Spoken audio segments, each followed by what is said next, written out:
For the vast majority of the year, this charming seaside town is home to less than 10,000 people.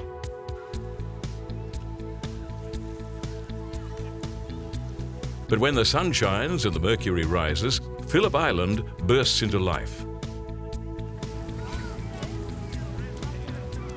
Its pristine beaches, unique wildlife and famous penguins are just three of the island's draw cards. Each year, more than 3.5 million tourists visit the island. And contributing significantly to that annual influx are the island's many celebrated motorsports events. The internationally renowned Grand Prix circuit is home to MotoGP, World Superbikes, and the Southern Hemisphere's most prestigious historic meeting, the Phillip Island Classic. The Phillip Island Classic's now got, as I said, an international reputation, and it draws a lot of really beautiful cars from around the world. And competing with those guys and meeting those other drivers is a big attraction also. I heard it was one of the best and biggest, largest events in Australia every year for the village racing, and it's comparable to our Monterey Historics or our Road America event that we have every year at Elkhart Lake, Wisconsin, both having 400 or 500 entries, which is a lot of cars in a weekend to have. It's got to be a great venue for spectators to come and see that many vintage cars in one place. It's wonderful. You know, I go back and sing the circuit's praises, and the organisers, they do a fantastic job, and I think word's getting around that there's just a little gem sat in the Southern Hemisphere, and more people want to go and experience it, I think.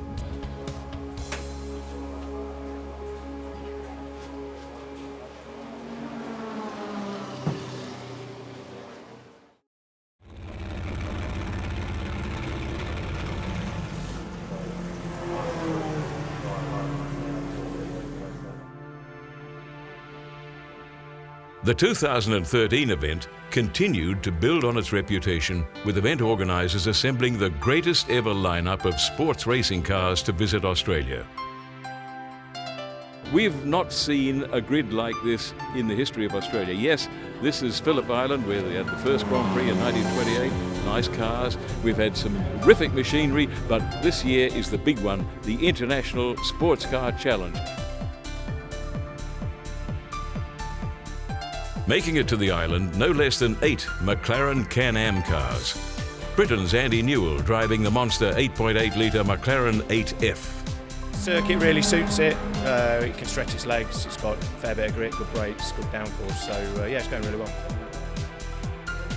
Andy Boone entered the McLaren M6B McLegal, originally driven by Dan Gurney. New York-based Joe Nastasi brought 2 stunning Alfa Romeos. Right here we have a model which we're calling the Fleuron Periscopica, which is a 2-liter early series when Alfa went into prototype racing. And the car was raced in 1967 under 2-liter championship. And behind I have a 3-liter 12-cylinder, which that particular car did won the world champion, FIA world champion in 1977. With a racing pedigree that includes 3 successive victories at Le Mans and 2 world championships, the Matra 670 is regarded as one of the most successful endurance races of all time. 2 examples made it to the Classic this year, and they thrilled the fans with their distinctive sounding V12 engines. American Lilo Zekron made his first visit to Phillip Island Classic 12 months ago. He returned this year with 3 very special cars.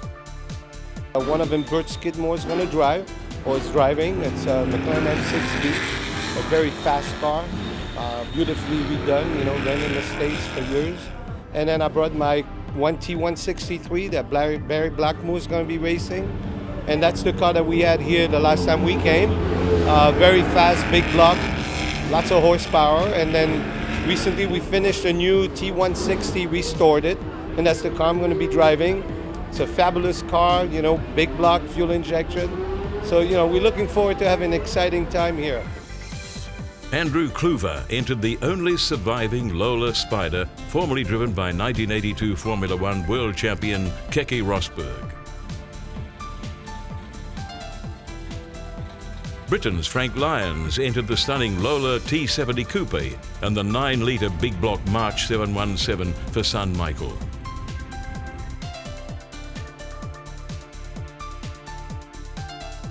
Norm Cowdrey lined up the Bakey, a car made famous by film star Paul Newman. This car got Paul Newman started in racing. This was what really got him turned on to it. And they were going to use a stunt driver, and they go, no way, he was going to drive the car. And he drove the car in Road America, Wisconsin. That's where they filmed the movie Winning. And so he really loved that. And of course, everybody knows about Paul Newman and his racing, went on to great things. One of the prettiest cars in the field was the yellow Genie MK10, driven by A.C. D'Augustine. This car won the inaugural SCCA race at Sears Point, which is now called Sonoma, but back in the day. So it has a pretty interesting history. Only driven, by Bondurant that one race, and then all the rest of the racing was Merle Brennan. Out to challenge the American Big Banger sports cars was an impressive gathering of European machines. Got some of the FI GT cars here, Lola Coupes, and there's some Porsche 962 Group C cars. Spectacular group of cars. I think it's called Sports Car Group this weekend, but it's a great combination of cars. Leading the charge, the legendary Joule-sponsored Porsche 936, famed for its 1981 Le Mans win with Jackie Ickx and Derek Bell. The Iseki 956 Porsche competed successfully during the mid-1980s in the Japanese Championship. This weekend, the car would be driven by owner Russell Kempnick. Well, it's a little engine compared to some of the guys that are running around here. It's only a 2.8 litre 6-cylinder, so about the same size as the family car, but with a couple of turbochargers on it, it develops 650 horsepower, so it gets along a bit. Oh, this is going to be a great weekend. I can't wait to be challenged by these Europeans. We look forward to it. Very fast drivers. With 2 sprint races on the Saturday and the feature Mini Enduro on the Sunday, it wasn't just the drivers who were looking forward to the racing getting underway. Supporting the sports cars were 36 Group M and O sports and racing cars. For enthusiasts, it was an opportunity to wind the clock back and watch manufacturers including Alfa Romeo, Brabham and Cooper resume their long-standing rivalries.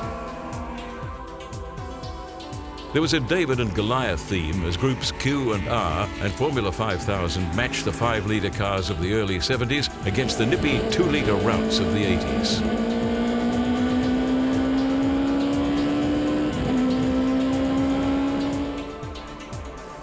Also on show, a huge field of pre-1972 historic touring cars, comprising Mustangs, GT Falcons, and giant-killing Holden Toranas. A key attraction was the Group A and C touring cars, the Tin Tops, which ran between 1973 and 92, still holding a special place for many. Of particular interest was the re-emergence of the legendary Gibson Motorsport team, which entered 3 Nissan Skylines. Well, I mean, Gibson Motorsport is one of the historic #1 teams. It was the best team of the 90s for sure. It's almost the Triple Eight race team of the era. And to have them back and to have Fred here and a lot of the guys that used to work for Fred preparing the cars, it basically makes sure that the cars are authentic in terms of the heritage of it. So no, I think it's fantastic for Fred to be here, and you can see the setup. It's awesome. Also on the program, Groups J, K and L, cars spanning from the 1920s through to 1960. Sure to provide plenty of wheel-to-wheel action was an enormous field of Formula Fords and Formula Vs.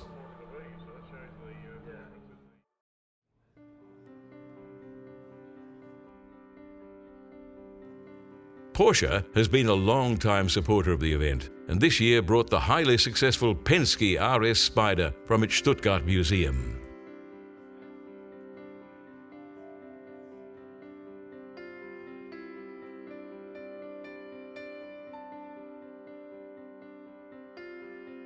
Other cars of significance included the Jaguar of four-time Australian driving champion Bib Stillwell.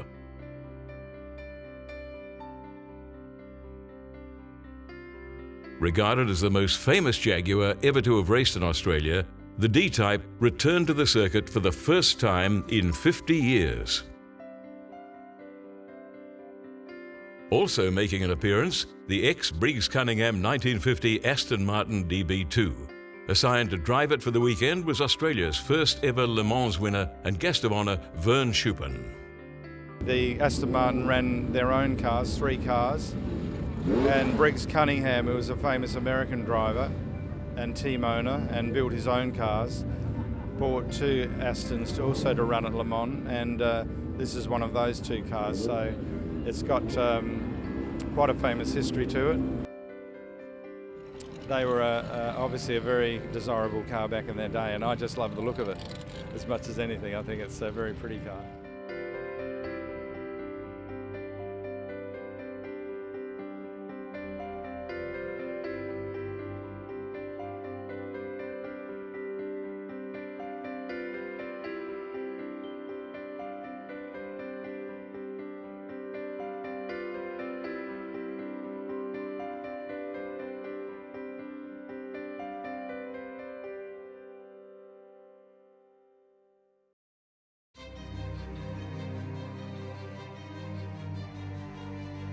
It's a beautiful track. I really enjoy it. It's like a golf course. It's beautiful. I mean, it's Pebble Beach in California we have, which is right next to the ocean for the golfers. But this is as beautiful, I think. It's really lovely. Set against a magnificent backdrop, the 4.5-kilometre circuit challenges and thrills all who have the good fortune to drive on it. Oh yeah, I think it's a phenomenal track. I really like it. It's got a good combination. It's got camber, it's got elevation, it's got some very high-speed corners with blind apex, and I think it's going to take a little while to, really learn it. And that's a very nice part of the track because you can accelerate really hard out of Siberia. And you really get going up the back there. You've got to, in fact, you have to be careful at the end of that because you could easily go over the top of the hill and you'd be in a lot of trouble there, quite easily. It's a nice part of the track, yeah. During December and January, the circuit was completely resurfaced at a cost of $3 million. The Island Classic had the honour of being the first event to sample the new smooth surface. Yeah, I mean, staggering amount of grip. Probably too much grip, to be honest with you. I know that sounds crazy, but I can actually feel it screwing the tyres up like a corkscrew out of the corners. There's that much grip. So, yeah, amazing. Such is the stature of the event that it's not uncommon for former greats to make a return to the track. This year, 3 Australian champions dusted off their helmets and made their historic racing debut. 4-time Australian driving champion Alfredo Costanzo climbed back into the cockpit 30 years after claiming his last driver's title. The popular Gold Star winner steered the ex-Kevin Bartlett McLaren 10B. After a decade away from the sport, 6-time Bathurst winner Larry Perkins returned to pilot the sleek Pantera Bianca Coupe. Creating plenty of headlines, however, was the competitive comeback of 5-time Australian touring car champion Mark Skaife. Well, look, I love coming to Phillip Island. It's one of the biggest historic meetings in this part of the world, and for me to drive a car that's got genuine heritage. Fred Gibson back with Gibson Motorsport. Jim Richards owns the car. It's the car that Jimmy won the Touring Car Championship in 1990. It's fantastic to be here, and I love this circuit. It's one of the best racetracks in the world.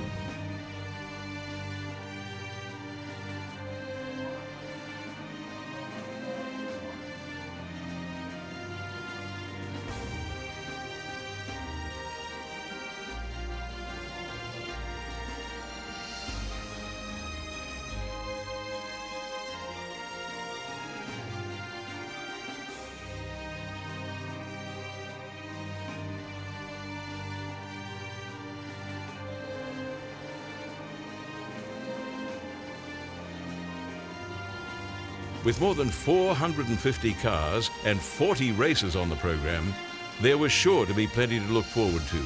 And when the lights went green, the Phillip Island Classic provided some terrific racing.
In the invited sports cars, it was Michael Lyons who would dominate the weekend, taking victory in all 3 races. Russell Kempnich was best of the locals with a fine second place in the feature race.